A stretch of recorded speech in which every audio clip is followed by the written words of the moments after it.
नमस्ते बच्चों, सुप्रभात। मैं मेवाड़ा मनोज दीप दर्शन विद्या संकुल से आज हम पढ़ेंगे हिंदी साहित्य कक्षा 7 पाठ 4 कठपुतली। तो हमारा पाठ है कठपुतली। यह एक कविता है जो कवि ने इस कविता के माध्यम से हमें आत्मनिर्भर बनना और स्वतंत्र होने की सीख दी है। तो अब हम हमारी कविता की ओर बढ़ेंगे ताकि हम ये समझ पाएँ कि हमारा कवि हमें क्या सीख देना चाहता है। तो हम अब हमारी कविता की ओर बढ़ेंगे। हमारी ये कविता कठपुतली हमारे भवानी प्रसाद मिश्र जी ने लिखी है। और आप जानते हो कि कठपुतली जो है एक लकड़ी की बनी हुई एक पुतली होती है, एक गुड़िया होती है जिसे धागों के द्वारा बांध करके रखा जाता है और उस धागों की सहायता से उसे नचाया जाता है, उसे खेला जाता है। तो यहाँ पर भवानी प्रसाद मिश्र जी उस कठपुतली की व्यथा को लेकर के एक कविता लिखी है और उस कविता के माध्यम से हमें सीख दी है। तो इस कविता की ओर बढ़ने से पहले हम इस पाठ के, इस कविता के नए शब्द और शब्दार्थ देख लेते हैं। सबसे पहले हम इस कविता के नए शब्द देखते हैं। तो नए शब्द में सबसे पहला शब्द है कठपुतली। जैसा कि हमने बताया था आपको कि लकड़ी की बनी हुई एक पुतली होती है, एक गुड़िया होती है जो धागों से बंधी हुई होती है और उन धागों की सहायता से उसे नचाया जाता है, उसे खेला जाता है।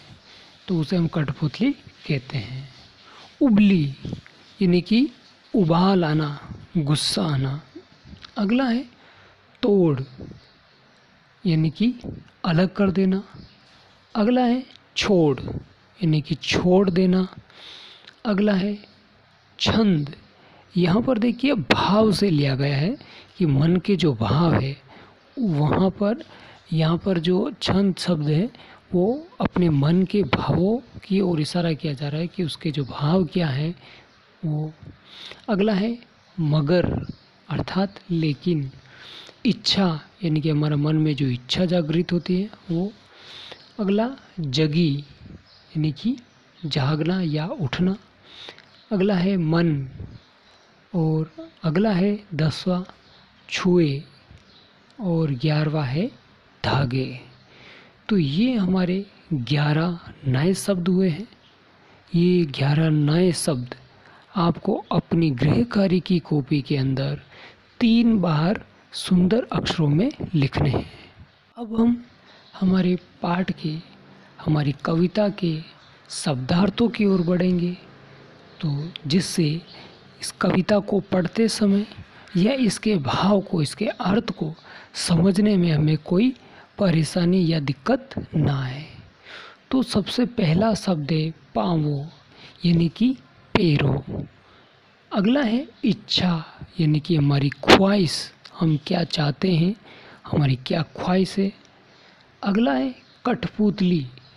अब कठपुतली के बारे में हमने पहले ही आपको बताया था कि धागे के सहारे चलने वाली लकड़ी की गुड़िया, एक लकड़ी की गुड़िया होती है जिसके चारों ओर धागे बंधे होते हैं।